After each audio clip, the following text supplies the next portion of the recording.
Well, we had been intermittently going from church to church to try and find what we felt like would be a suitable congregation and a reasonable and a down-to-earth, non-judgmental type of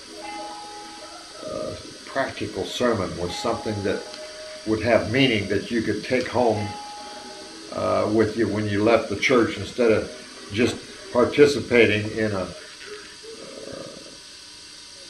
entertainment setting, and then when church service is over you go home and then wait until next week where you go again. I originally felt like I didn't want to participate with or go to a storefront type church. I felt like it represented a ragtag bunch of possible loose cannons, and I really didn't care to get involved in a rather extreme whatever. So when we came to this church, even though it is a storefront church, it was more like, okay, we don't know where we're going to go this week, let's try this. And I'm very pleased that we have.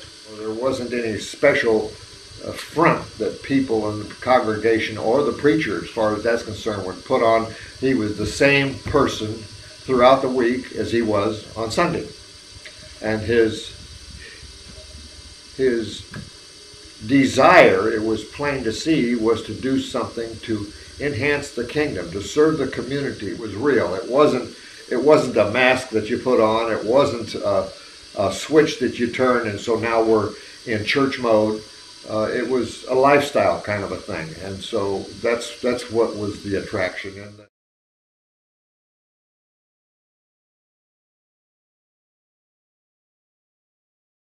Well, Andy mentioned, we were speaking one time, I think we were, I don't know, lunchtime or something, that he was thinking about starting up a group of men in the ministry of making toys.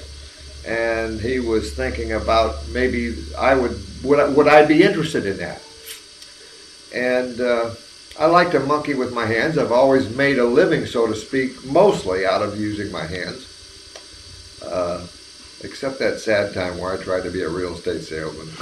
I think it's a two-pronged service. That number one, we'd be able to maybe create a product that would be useful for children.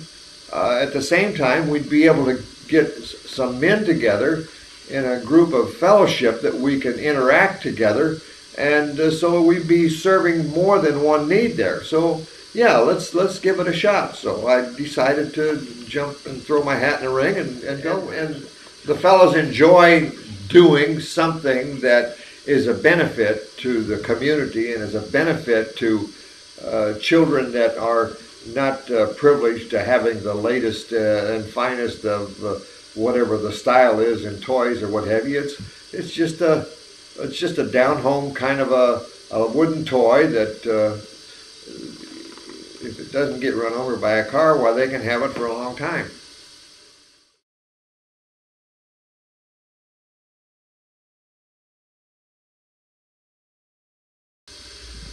You know, everyone has needs.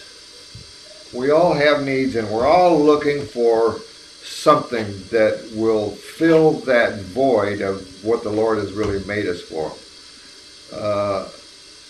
And it isn't how fancy a church is. It isn't how large the church is. Because New Hope really doesn't have anything to flash, it just kind of gets down to really what's important, which is the plan the Lord has for each of us in our life to bring glory to Him and to spread His message of love to others.